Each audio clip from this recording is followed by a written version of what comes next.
Buenas noches, amigos televidentes. Una vez más, frente al país y la sociedad dominicana, pasado y presente. El programa donde cada sábado hacemos un análisis objetivo y desapasionado de los momentos, diríase, estelares que marcaron la historia contemporánea nacional y también temas de la contemporaneidad, teniendo como mística y filosofía, como reitero una vez más, frente al país, tratar humildemente de esta tribuna de que el hábitat geográfico dominicano sea más apto para la vida humana. Y esta noche, como es una costumbre ya preestablecida en pasado y presente, ya siendo el primer programa del año, donde realmente habíamos tenido unas conversaciones coloquiales sobre la historia contemporánea nacional con Euclides Gutiérrez Félix, sobre la vigencia o no del Trujillato y otros aspectos decisorios. Esta noche me acompaña para iniciar otra vez de nuevo en este año nuestra jornada, diríase, de aportar ideas y conceptos al afianzamiento del desarrollo institucional del país. Me acompaña una vez más don Sergio Germán Medrano, con quien vamos a conversar en un ambiente franco, abierto y coloquial sobre diversos temas de la contemporaneidad que afectan el devenir, la funcionabilidad de la sociedad contemporánea dominicana, luego de la primera pausa de pasado y presente, esta noche frente al país y la sociedad dominicana.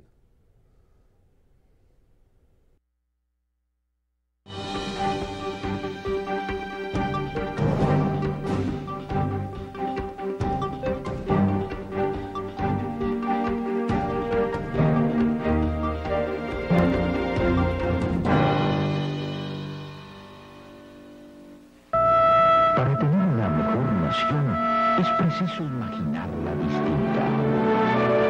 Necesitamos un caudal de transformaciones. Nos viene bien un cambio de actitud. Asumamos el reto actuando con responsabilidad. La cita con la educación no admite demora. El amor al estudio empieza por casa. Daremos color a nuestros sueños, mostrando al mundo nuestros valores como pueblo. Grupo León Jiménez, por una mejor nación.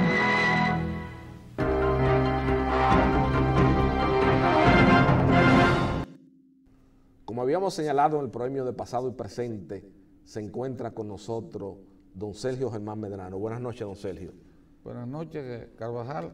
Aprovecho la ocasión de que sea el principio del año para saludarte a ti, saludar a la teleaudiencia y desearle a todos que este año sea un año de felicidad, de paz, de prosperidad y de mucha salud para ti, tu familia y para todo el pueblo dominicano.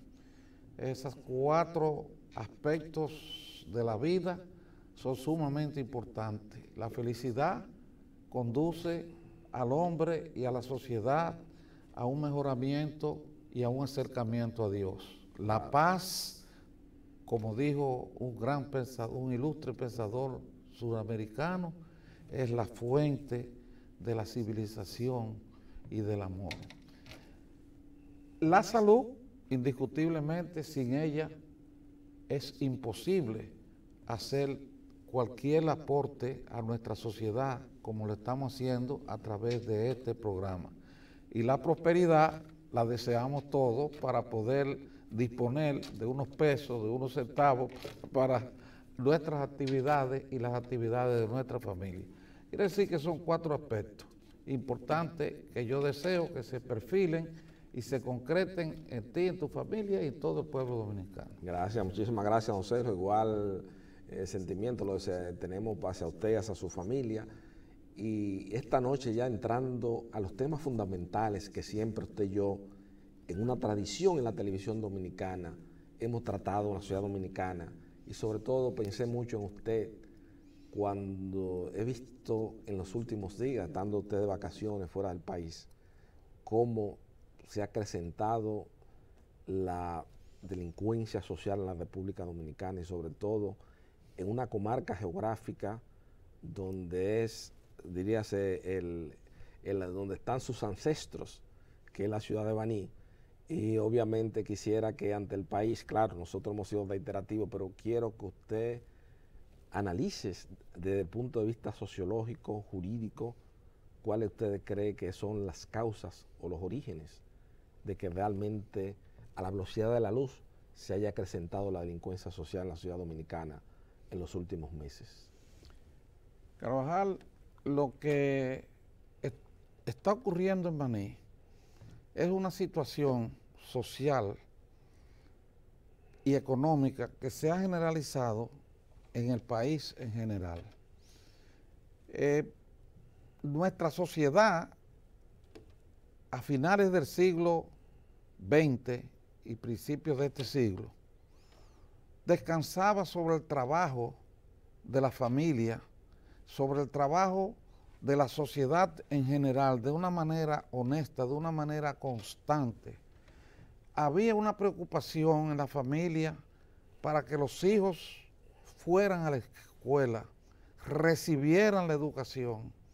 Habían maestros preocupados por impartir una enseñanza no solo didáctica desde el punto de vista educativo, de la ciencia, de la cultura, sino también del urbanismo y de las relaciones sociales.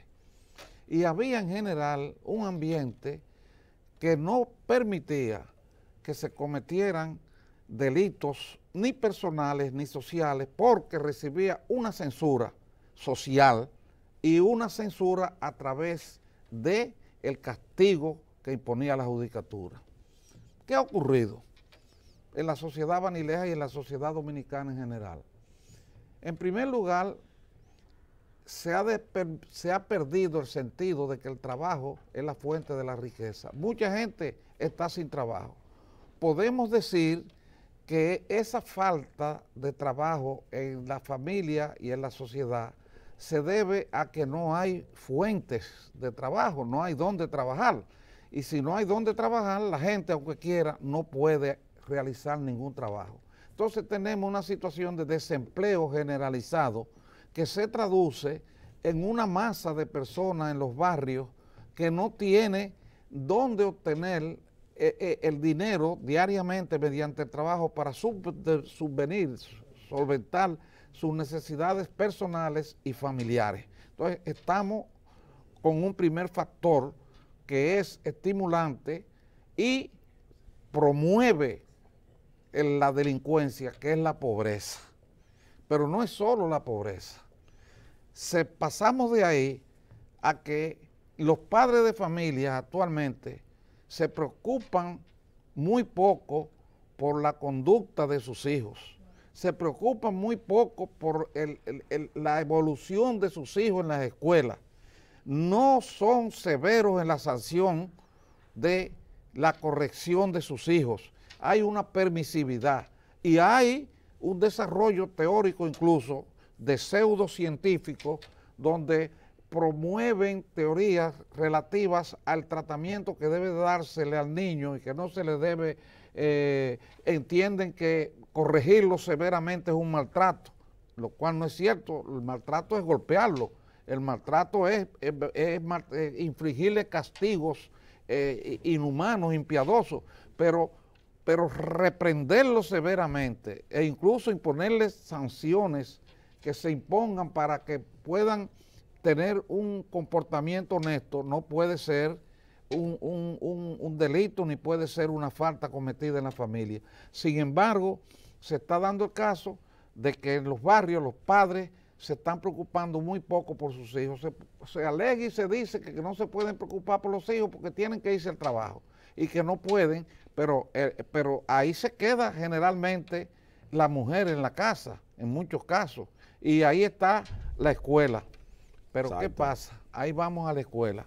Tenemos la pobreza primero, tenemos después el fenómeno de que no se está en el hogar, en el seno del hogar, no se está realizando un trabajo de gestión, de vigilancia y de sanción de los hechos desviados de la conducta normal que realizan los hijos, que muchas veces son aparentemente tonterías, pero de esas tonterías pueden nacer hechos más graves posteriormente. Y después tenemos el hecho de que en la educación, en la escuela, no se está poniendo mucho énfasis en los aspectos morales que deben adornar la vida y el desarrollo de un niño. Por ejemplo, se habla mucho de que hay que educarlos en matemáticas, en ciencias, en el progreso, pero ¿y dónde se quedan los principios religiosos y dónde se quedan los principios morales? Si no se le imparten los principios religiosos, que son morales, ni los principios morales, entonces esos niños no están recibiendo una educación escolar como se recibía hace muchos años. Yo recuerdo a mis profesores y yo los veo con la enseñanza que impartían y los veo cómo eran vigilantes de nuestra conducta dentro de la escuela, tanto en el recreo como en el mismo momento en que se impartían las clases, y cómo conversaban con nosotros en los momentos que tenían, hasta en la calle cuando se encontraban con uno. Esos profesores eran otros padres que teníamos. Hoy en día el profesor tiene una función didáctica limitada, por eso que te estoy diciendo, porque se está enseñando que lo importante en la escuela es la ciencia, que lo importante en la escuela son las matemáticas, que lo importante en la escuela es la preparación profesional, olvidándose que esos niños, en esta situación que tiene este país, tal vez tiene más importancia en este momento rescatarlo del posible camino de la delincuencia antes, tú entiendes, de formarlo muy bien académicamente, pero sin ningunos principios morales, ni ningunos principios éticos. ¿Qué es lo que está pasando y es lo que se está reflejando en la sociedad de hoy? Porque hace muchos años y sectorialmente nosotros en República Dominicana hemos dejado la instrucción pública en manos de organismos internacionales. Y obviamente es un problema que no vamos a entrar ni vamos a cansar el país hablando de la calidad de la instrucción pública en la era de Trujillo. No vamos a entrar en ese tema. Vamos a ir dejando, vamos a reinventarnos en la palabra. Vamos a tratar de venir con cosas nuevas este año. Así como en un momento determinado a Cándido Vidó se le exigió que no fuera tan reiterativo y tan repetitivo en su iconografía pictórica, asimismo tú no tienes que tratarse de reinventarse en la palabra. Pero don Sergio, el reflejo, esa educación moderna, esa instrucción, que tanto y sectorialmente tantos organismos internacionales nos ponen a nosotros como que hemos progresado materialmente, hemos tenido un alcance, y de acuerdo a sus expresiones esta noche, hay dos factores fundamentales que yo deduzco de la delincuencia social en la República Dominicana. Primero, que es la pobreza material, la falta de trabajo y la pobreza de la educación, de la instrucción pública. Y la pobreza de la educación familiar. Y la educación de la casa, la pobreza familiar. Esos tres factores. Entonces, realmente nosotros como sociedad, yo estoy muy preocupado con el tema, porque nosotros, quieras o no, en el turismo, y lo demostró ahora recientemente la publicación de una obra del ingeniero Peretín Delgado Malagón, auspiciada por el Banco Popular, lo que es el desarrollo turístico en la República Dominicana. Y si la República Dominicana sigue con los factores como sigue en descenso, si decimos en picada, porque en caída libre, usted y yo tenemos desde el 2008, en el programa de Víctor Grimaldi, que usted y el doctor Rafael Luciano Pichardo alentaron al país y decían, bueno, esta nueva normativa procesal penal que se ha creado, porque había una serie de eufemismos, había una serie de teóricos que decían la constitucionalización de las normas procesales. Entonces, nos hemos dado cuenta que desde fuera se manipula la instrucción y los valores de este país. Porque, por ejemplo, ya la moral social, antes se daba moral social, se daba cristianismo, sea usted creyente o no, la iconografía cristiana es un fundamento conductual positivo para el hombre en Occidente. Así mismo. Usted tenga que creer o no, es una cosa, una filosofía que usted la aplica y es una norma esencial y fundamental de convivencia. Entonces aquí hay un grupo, también hay un grupo de pseudoizquierdistas, esa reminiscencia de la falsa izquierda que se ha enquistado en organizaciones sin fines de lucro en la sociedad dominicana, que disfrutan de grandes presupuestos del Estado dominicano, que ni usted, ni yo, ni nadie lo tiene. Pues yo quiero que usted sepa que hay mucha gente que viven hablando diario en televisión, no tienen que trabajar. Oh, sí, porque claro. están garantizados. Aquí hay un periodista en la mañana, de estos matutinos, que es muy serio, por cierto, que dirige siempre la organización, participa en una serie de cosas, que la esposa trabaja en el Banco de Reserva, haciendo una de las ejecutivas más importantes, y ese periodista nunca se le ha topado eso. Porque aquí hay voces disidentes, pero grandes beneficiarios del gobierno. Y a ese chantaje entró Leonel Fernández con un grupo de abogados aquí, de la sociedad civil, que le dio todos los casos importantes del Banco de Reserva. Aquí ya vamos a estar claros, porque aquí no conocemos todo. Entonces, este tutti frutti mental, este maridaje también, ideológico y conceptual, nos está haciendo mucho daño, porque estamos perdiendo, como decía Euclides, yo estoy muy preocupado, porque estamos perdiendo el perfil como país, como sociedad. Porque esos factores que usted me indica, de acuerdo a esas causales que son determinantes en el deterioro de la seguridad pública en República Dominicana, de acuerdo al criterio que usted ha planteado esta noche, no tenemos solución a la vista por ahora. Tendríamos que esperar que la ciudad, nos faltarían 2 décadas mínimo. Porque para usted restaurar el sistema educativo, mire que se ha hecho con estas normas, que se ha hecho inversión en infraestructura, pero nosotros en los factores humanos, como usted dice, en la pasta humana, seguimos una caída libre. Ahí está Bruno Rosario Candelier, mi amigo Bruno Rosario Candelier, un escritor importante y ensayista y un lingüista, presidente de la Academia Dominicana de la Lengua, que dice, señor, yo estoy asombrado. Nosotros en la era de Trujillo había un dominio del lenguaje. La sociedad, la instrucción pública ha sido un fracaso en la apertura. ¿Fue una escuela dirigida o no? No vamos a entrar en ese tema. Pero después de la Trujillo, para que tenemos que revisarnos en todo. Porque ahora dice sectorialmente el gobernador del Banco Central, dice, bueno, estamos creciendo un 6, un 7%. Pero entonces la gente está, la pobreza material de las personas contradice esos índices de crecimiento. Vamos a ser prácticos, vamos a tener un sentido práctico de la vida. Pero no vamos a irnos a las frías estadísticas, vamos a un sentido práctico de la vida. Correcto. Y esos 3 factores que vimos, la pobreza, la deficiencia en la educación familiar y la deficiencia en la educación escolar, conduce a que los jóvenes en los barrios, en lo único que piensen es en la riqueza material y en ver cómo tienen dinero. Entonces, como no están preparados para obtener dinero de una manera racional y honesta, lícita. Se entiende. ¿Cómo es lícita en la sociedad? A través del ejercicio de una profesión liberal. Lícita, entonces se entregan a la delincuencia.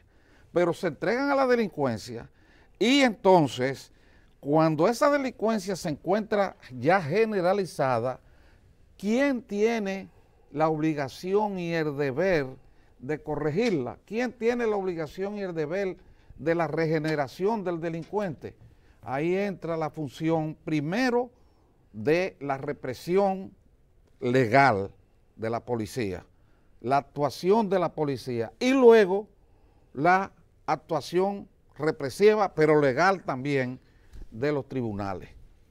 Y esos 2 factores se han debilitado en la República Dominicana, se han debilitado considerablemente. Entonces el fenómeno que hay es que la policía, por más esfuerzo que hace y por más que quiere, no tiene condiciones materiales, ni tiene condiciones del personal que se necesita para poder controlar en los barrios toda esa delincuencia. Y aún peor, cuando es detenido un delincuente y se lleva al sistema judicial, entonces viene el problema de la lenidad, el problema de la impunidad. La lenidad se produce cuando no le imponen las sanciones que debían imponerle o cuando le dan a un criminal una fianza y le permiten que salga a la calle al día siguiente, a los 2 días de haber amenazado a una persona de muerte. Sí, pero ahí le voy a decir una cosa, usted tiene razón en eso, pero eso no es una falta imputable a la tutela judicial, a los jueces que tienen la obligación de impartir justicia, por un asunto de que aquí se hizo una normativa.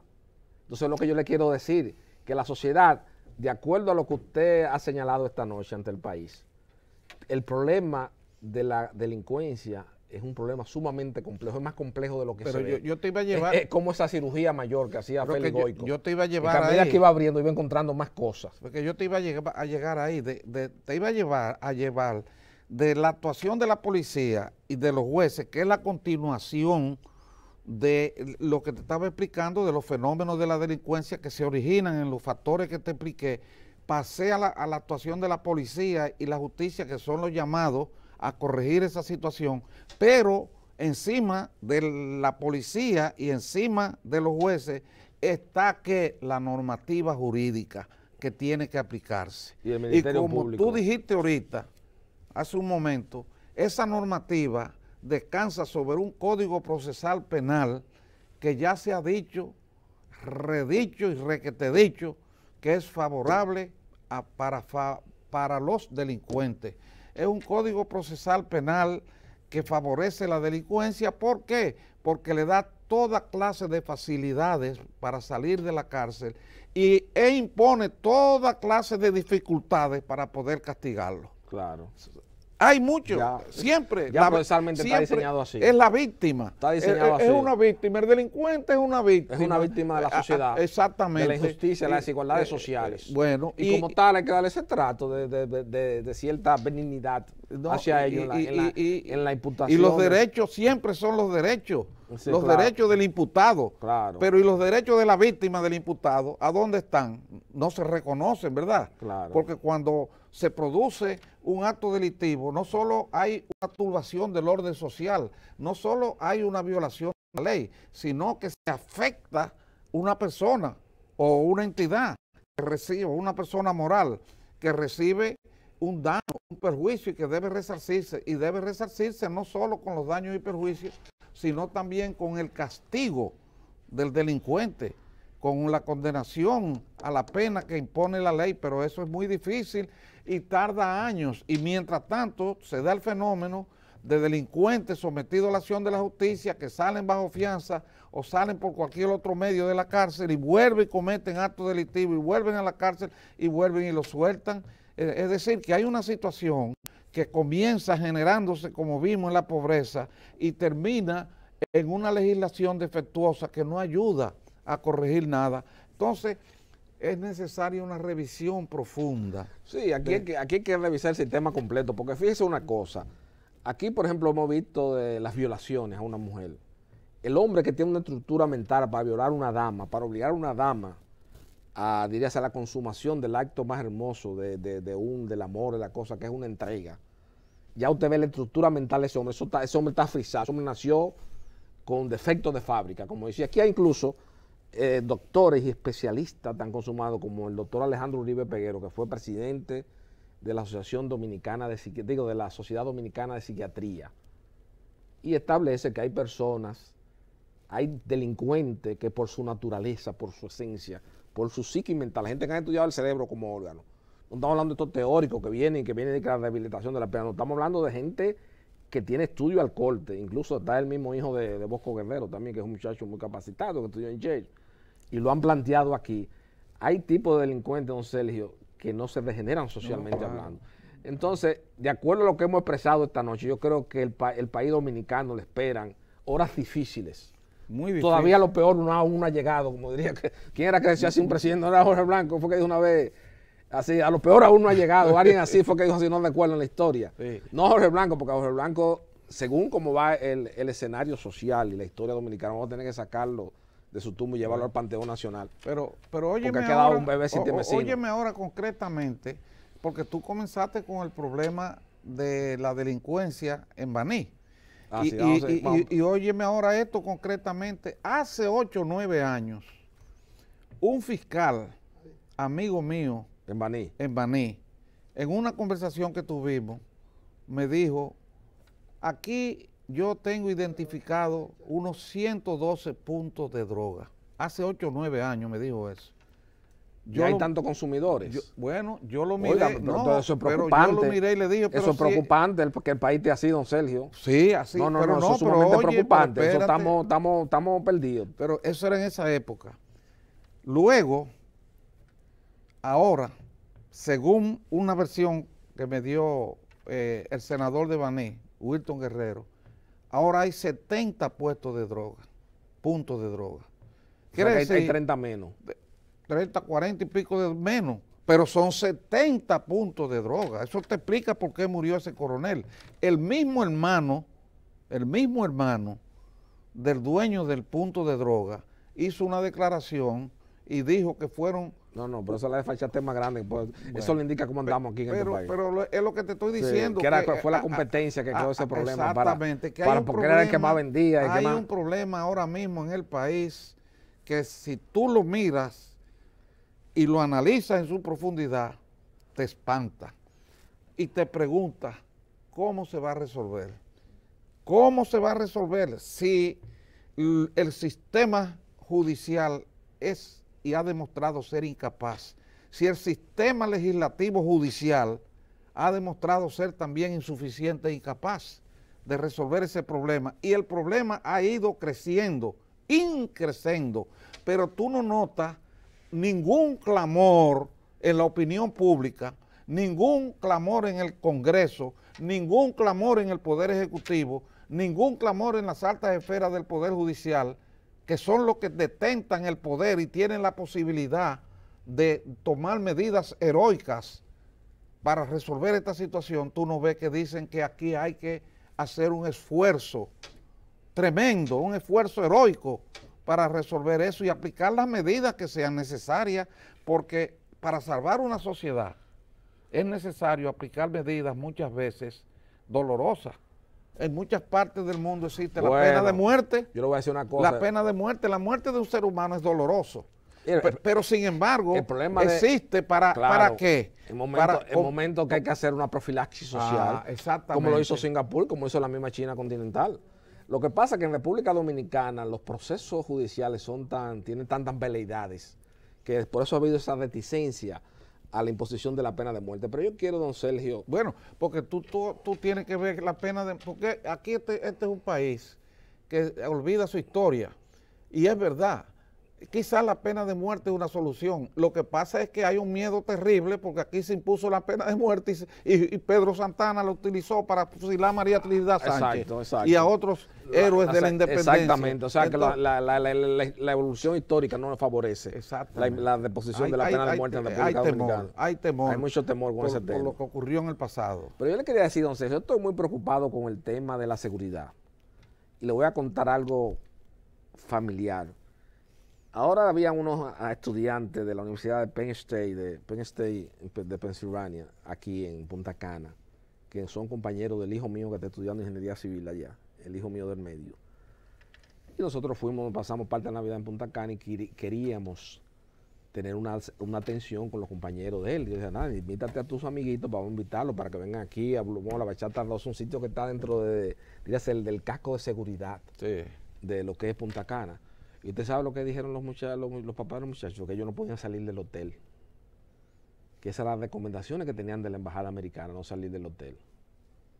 Sí. Y la gente, y oiga como que está tomando el tema aquí, primero por la delincuencia social y por otra cosa también, don Sergio, que otro tema grave porque nosotros en todo estamos lamentablemente, en toda esa, a pesar de Pero déjame hacerte una observación, hizo bien la embajada americana, porque está protegiendo a sus ciudadanos. Claro. Porque la verdad es que aquí no se puede salir a pie a la calle.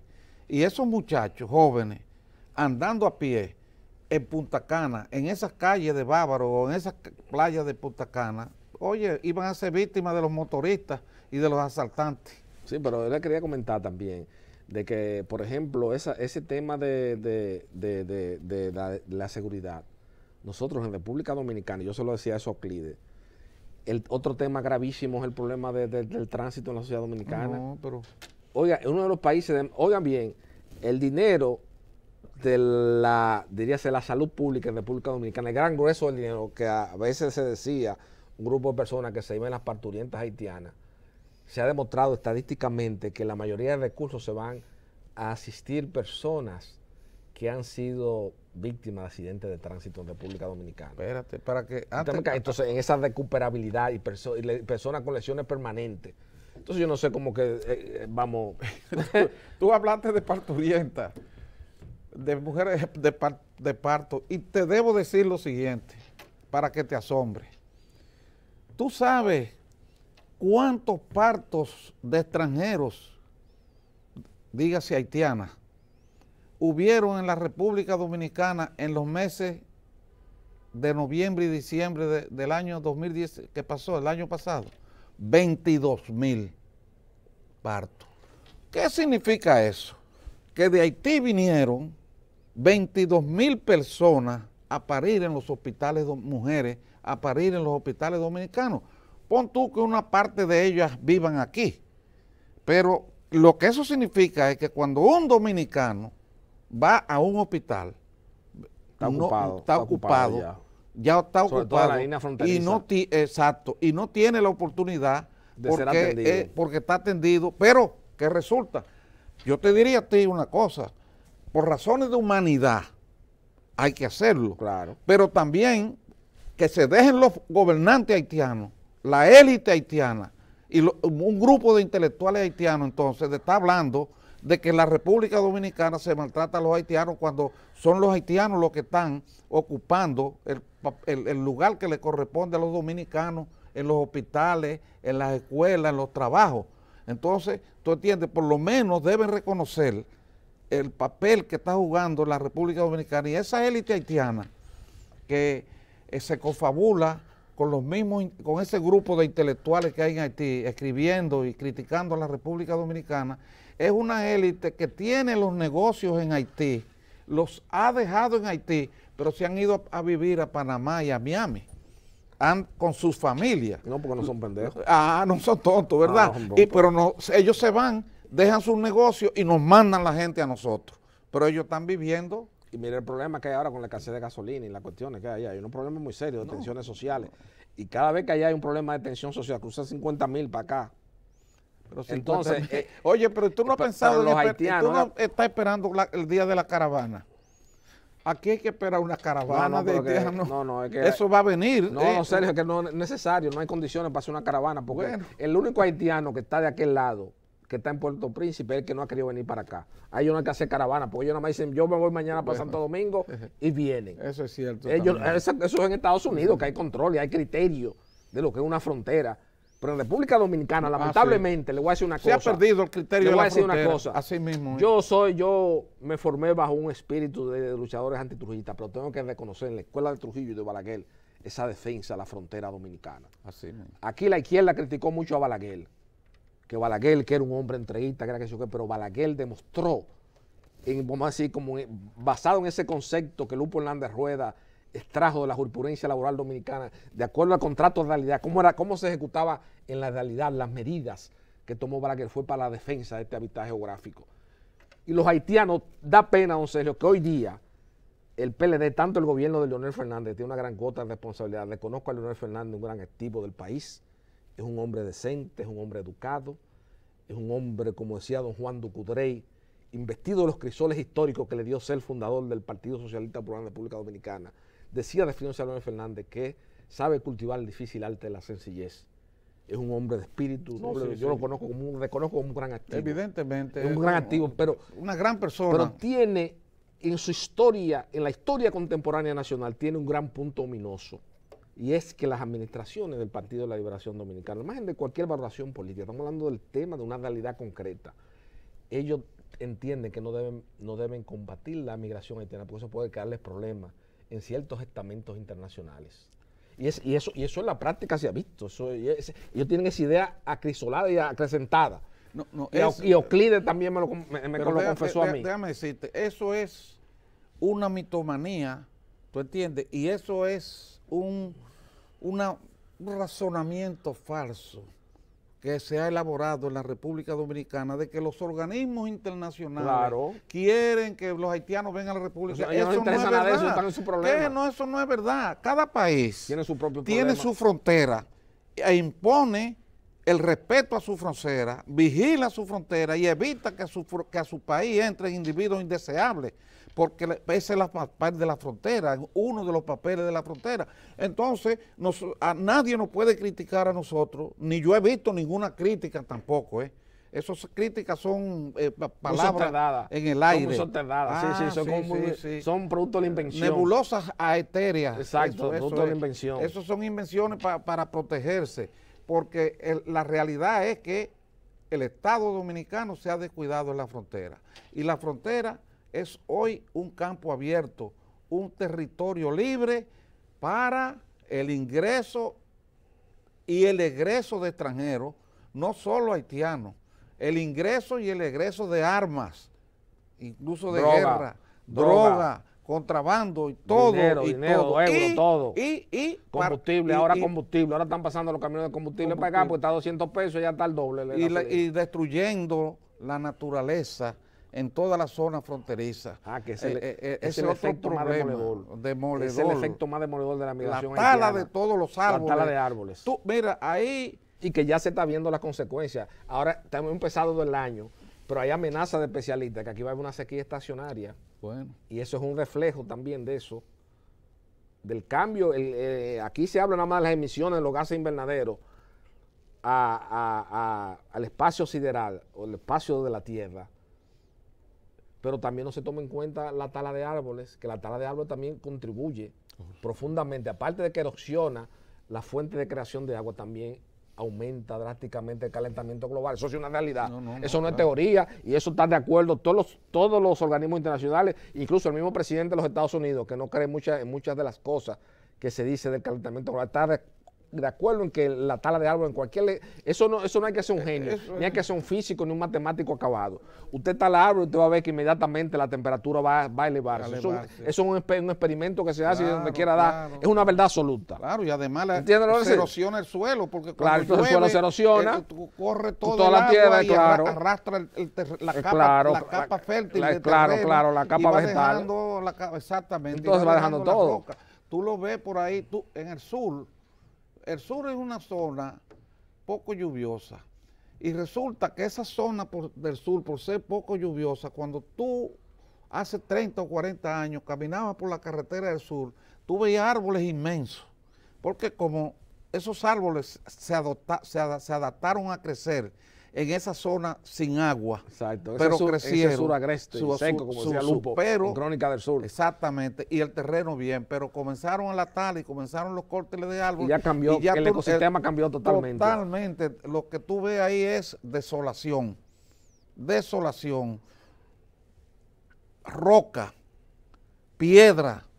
¿Por qué? Porque el agua arrastró toda la capa vegetal de esos árboles que dejaban caer hojas, la rama y todo, y hoy eso está destruido. Incluso te digo algo, en partes de la costa sur de la República Dominicana, ahora mismo donde habían playas, tú sabes que está también surgiendo, parece que por efecto, ya pasando así rápidamente a otro aspecto, de las corrientes marinas, algún fenómeno que se está produciendo, se está desapareciendo la arena y está saliendo también en partes donde habían playas saliendo roca. Ese es otro fenómeno también, posiblemente producto no de efectos locales, sino del calentamiento global. Pero ese calentamiento global, nosotros este país tiene una responsabilidad para evitarlo, ¿tú entiendes? Y no claro, y más un país que se está basando su economía en una economía de turismo exclusivamente. Bueno. Pero yo quería comentarle algo, Gonzalo, para que terminemos con el tema de la migración haitiana. Mario Vargas Llosa en el 2008, 2007 escribió un artículo que para mí es la visión más acabada que ha hecho un escritor de la importancia de Mario Vargas Llosa en el mundo sobre el proceso migratorio. Se le llamaba el artículo "El mundo es ancho y estrecho", y hablaba de esos fenómenos migratorios. Nosotros en República Dominicana, indefectiblemente, tenemos que basar nuestro esquema de desarrollo, nuestro plan de que se vaya a hacer en el país en la próxima década, por la convivencia del pueblo haitiano. Porque el pueblo haitiano, acuérdense que decía Vargas Llosa, los fenómenos migratorios, por ejemplo, mire el mar, como cruzan del norte de África para España, hay un mar inmenso y lo cruzan, es que cuando hay una masa humana que dice, yo voy caminando por ahí buscando supervivencia, buscando, que diríase, un hábitat geográfico más apto para la vida humana, como decimos nosotros, eso no hay quien lo detenga, eso no hay muro ni nadie que lo detenga. Tú no ves, por ejemplo, en Estados Unidos, que Donald Trump con la caravana, pero ya calladamente están dejando entrar a la gente, porque ya han ido gente que han ido a juicio, y se le ha tutelado porque tienen hijos en Estados Unidos, y se le ha tutelado su derecho y está callado la cosa. Mira, ya están preparando la segunda caravana. Es lo que no quiere que se le prepare mucha caravana, pero fíjese que no era tan cosa como se decía, que no hay tan la gente ahí, están entrando al paso, pero están entrando por gota de agua, pero están entrando. Pero esas caravanas ya son el colmo de la agresión al derecho que tiene un Estado para proteger su territorio. Ese es el colmo de una agresión. a un Estado, porque ¿cómo se pretende que uno va a ingresar a un Estado extranjero por la fuerza? No individual. Y más en Estados Unidos, donde donde hay una fuerza de ultraderecha. No, y a cualquier parte del mundo. Claro. Es que el territorio hay que respetarlo. Claro. La frontera hay que respetarlo. Y el Estado tiene que tener potestad para decidir quién entra a su territorio y quién no. Porque si no, entonces aquí se acabó el mundo. Y mira, te voy a decir una cosa también. Yo apoyo el muro ese. ¿Tú sabes por qué yo apoyo el muro ese? Ay, no lo digan muy duro aquí porque lo van a decir la gente, los izquierdistas que están que aquí. digan lo que quieran, a mí no me importa. A mí no me importa. Se enganchó a la derecha ahora. No, a mí no me importa. Yo lo que veo en esto es lo siguiente. Todos esos gobiernos centroamericanos irresponsables que no se han preocupado, ¿tú entiendes?, de promover el desarrollo de sus países, ahora entonces dejaron tranquilamente que esa masa de gente que ellos irresponsablemente han fomentado con la corrupción en el Estado, con la explotación, tú entiendes, de la gente, con los impuestos indebidos y todos esos males que nosotros sufrimos. Esto es muy cómodo. Una élite empresarial, tú entiendes, y una élite política se apropian de la riqueza y después decimos, la masa de las caravanas, váyanse para otro país. ¿Eso es así? No. Eso no es así. Asuma la responsabilidad de hacer feliz a su pueblo, asuma la responsabilidad de hacer próspero a su pueblo, no se roben el dinero del Estado, no se roben el dinero de los impuestos. Sí, pero eso en América Latina ahora, pues, mientras tanto, parece una ficción. Bueno, pero entonces nosotros no podemos promover y exaltar una emigración ilegal que pretende entrar a un país por la fuerza, porque eso es como ahorita vimos el caso de Haití con nosotros. Entonces, ¿qué tú me dices si ahora, yo te lo dije, que el día menos pensado va a venir una caravana, y tú me dijiste, no es necesario caravana porque ellos entran aquí libremente? Claro, y es así. Y criticamos ese hecho, lo criticamos, porque nosotros ahora mismo no sabemos realmente en nuestro país a quienes tenemos. Toda esa delincuencia generalizada que hay aquí en la República Dominicana no es solo de dominicanos, esto está lleno de delincuentes extranjeros. ¿Quiénes son? ¿Quién sabe? Nadie. Tienen cédula, tienen documentos. ¿Y qué pasó? Que entraron por el mar o entraron por la frontera, ¿tú entiendes? O entraron por Haití, como cruzan los haitianos también. Como cruzan los haitianos, entraron aquí. Es decir, yo, Carvajal, uno no puede dejarse arrastrar por fenómenos sociales que realmente antes de determinar si son válidos hay que ver su origen. Y ese tipo ese caso de la caravana hay que verlo no en sus efectos, sino en su origen. ¿Por qué la gente está huyendo de esos países? Huyendo a la inseguridad jurídica, a la corrupción, política, a la impunidad, a la impunidad, ¿tú entiendes? Esa gente de Honduras y El Salvador, eso da pena, y familias disgregadas, exactamente, como consecuencia de un Estado que ha sido delincuencial en la sustracción de los bienes públicos. El mismo, el patrón común en América Latina. Lo que pasa es que hay países que se reflejan más porque tienen un menos desarrollo social que otros, y eso pasa con los países de Centroamérica, con Honduras, El Salvador y Nicaragua, y los de la que son los que tienen menos desarrollo, y Guatemala, que tiene menos un desarrollo social muy escaso. Y los de la cuenca. Entiendo lo que decir, pero en Brasil, por ejemplo, no se siente tanto, ni se siente tanto en Argentina, ni se siente tanto en otros países, ni en el Perú. Porque tienen otro desarrollo, tienen un desarrollo social. Es igual que el problema dominicano. El problema dominicano, el problema haitiano es la diferencia entre el desarrollo social y económico de un país y otro. Sí. Los factores, las causas, eso no nos interesa a nosotros determinarlo, ni es competencia de atribución de pasado y presente. Pero los haitianos se han ido al mundo entero, porque en Chile tienen un barrio también, por ejemplo, en Brasil también. Ahora están... Mire, yo le decía a una gente aquí, porque hay mucha gente que pueden hablar y hay fanáticos, y en las dos posiciones hay ideas erradas, tanto en los que son ultranacionalistas como los que son pro haitianos. Yo le decía a una gente, señores, hay un libro que es un clásico para entender la idiosincrasia, la visión del mundo y de la sociedad del pueblo haitiano, como es el libro de la historia de James Le Bourg, el famoso historiador norteamericano de la Universidad de Yale, que publicó en 1947 el pueblo haitiano.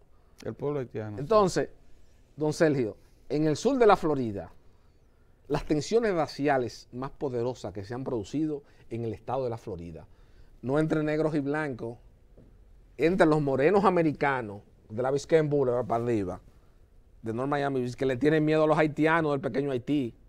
¿Usted no sabía eso? Que el moreno haitiano, el moreno americano, el negro americano, el afroamericano le tiene miedo al haitiano, y las confrontaciones raciales más fuertes que se han producido entre esas dos etnias. Ah, no sabía. ¿Usted me entiende? Que son del mismo color de la tez, no es un problema racial. Ese es el problema de aquí, que se ha enfocado con un problema racial. Usted me capta lo que quiero decir, pero es un problema más complejo.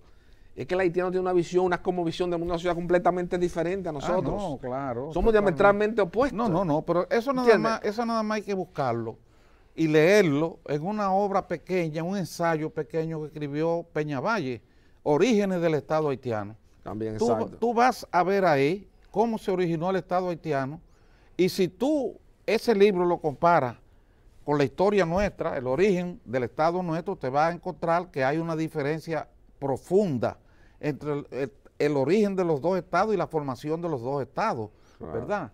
El Estado haitiano comenzó a formarse ¿con qué? Con la piratería.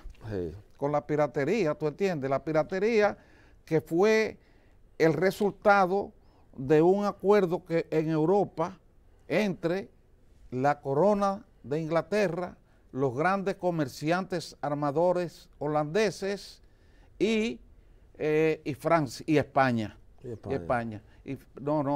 Francia. Para organizar una flota y combatir la colonización española en América. Entonces, de ahí surgieron los piratas, de ahí surgió la piratería. Y esa piratería originalmente se estableció en la isla de la Tortuga. Y de la isla de la Tortuga, que se apoderó, pasó a Haití. Y de ahí comenzaron, tú entiendes, a colonizar Haití, hasta que formaron colonias europeas, francesas, preponderantemente, en el territorio haitiano, mediante la importación de esclavos, etcétera, etcétera. Quiere decir que nosotros no. Nosotros tuvimos una colonización puramente, netamente española. Que comenzó con España y siguió con España, y después vino el fenómeno del mulataje y el fenómeno de la negritud. Exacto, de la evolución étnica del pueblo dominicano. Exactamente. Don Sergio, antes de nosotros continuar en pasar, vamos a entrar en la primera pausa, porque quiero tratar un tema antes de llegar al crepúsculo de este programa, y es el tema de la selección de los nuevos jueces de la Suprema Corte de Justicia. Quiero oír su opinión. Ya se ha publicado hoy, así a vuelo de pájaro, más o menos una metodología, el reglamento, ¿no? Se hizo en un periódico de circulación nacional. Yo quiero analizar con usted ese tema, porque yo creo que de todas las cosas que hemos conversado esta noche sobre las causales, yo creo que el tema del financiamiento del Poder Judicial es determinante para combatir muchos males de la sociedad contemporánea dominicana.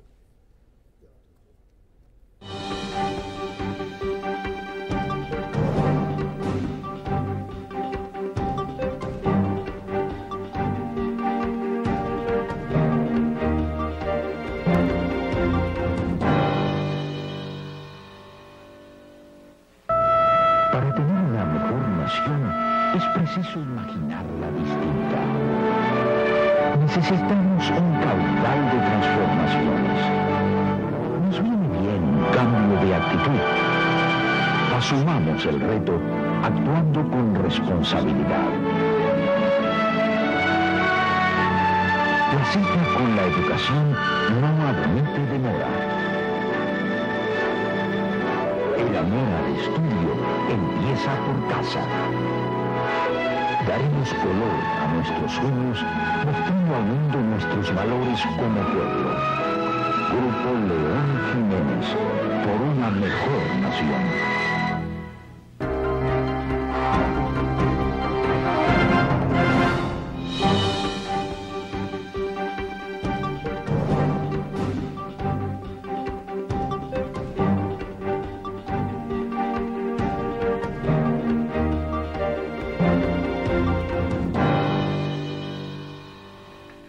Don Sergio, ya llegando al crepúsculo de pasado y presente, yo quería saber su opinión ante el país sobre cuál debe ser la metodología a implementarse en la selección de los nuevos jueces de la Suprema Corte de Justicia. ¿Cuál es su opinión, su parecer con relación a ese tema tan importante y decisorio en la sociedad dominicana de hoy? Es que la metodología de elección está ya establecida En el reglamento. en un reglamento, pero si tú profundizas en esa metodología y en el conjunto del proceso de selección de los jueces, te vas a encontrar con que no hay ninguna diferencia entre el método de selección actual con los métodos de selección anteriores, porque no hay ninguna, porque ese sencillamente es una selección de jueces que de un órgano político. Claro. Que es un órgano político, porque es un órgano donde están representados para evaluar los jueces actuales. Dos partidos,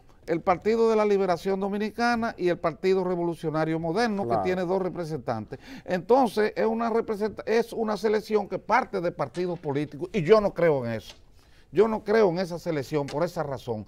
Si ahí estuvieran incluidos los rectores de las universidades, si estuvieran incluidos los dirigentes de organizaciones de la vida civil serios e independientes, no esos que están subordinados al poder político. No, y hay instituciones bancarias, porque ya hubo uno que estaba sugiriendo que pusieran al consultor jurídico, el presidente de la Suprema, un grupo de funcionarios del gobierno, que obviamente nosotros somos respetuosos y tendremos que son 2 personas de una calidad humana, diríase, cuantificable en la República Dominicana, pero yo creo que se debe guardar la apariencia. Si queremos fortalecer el Poder Judicial en la República Dominicana, yo creo, pero realmente, don Sergio, ¿cuál usted cree? ¿Usted tiene mucha esperanza de que ese proceso va a culminar exitosamente?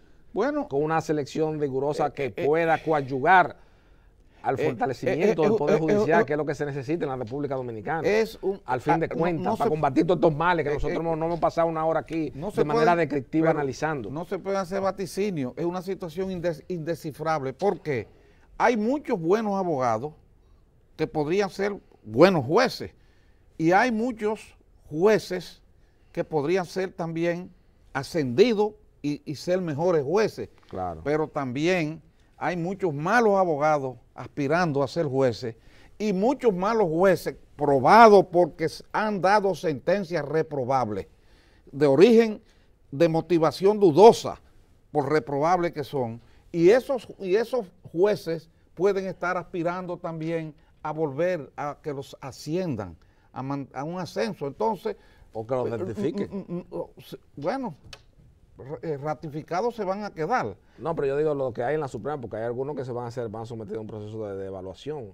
Algunos jueces, y va a haber una selección. Acuérdense que va de 2 procesos. Bueno, un proceso de selección, un proceso de evaluación de lo que llegaron al feliz término de su periodo por lo cual fueron elegidos, y han manifestado intención de continuar en su cargo. Pero ya solamente Edgar Hernández Mejía fue que ya manifestó públicamente que no le interesa seguir formando parte de la Suprema Corte, por lo tanto no va a ser sometido a un proceso de evaluación. Ya él hizo bien, porque con el tiempo que tiene la justicia ya es suficiente. Claro. Ahora yo te voy a decir, yo quiero que tú sepas que hay jueces aspirando, como jueces de Montecristi, la juez de la Cámara Civil y Comercial de Montecristi, y los jueces de la Cámara Civil y Comercial de la Corte de Apelación de Montecristi, donde yo pasé por un procedimiento donde un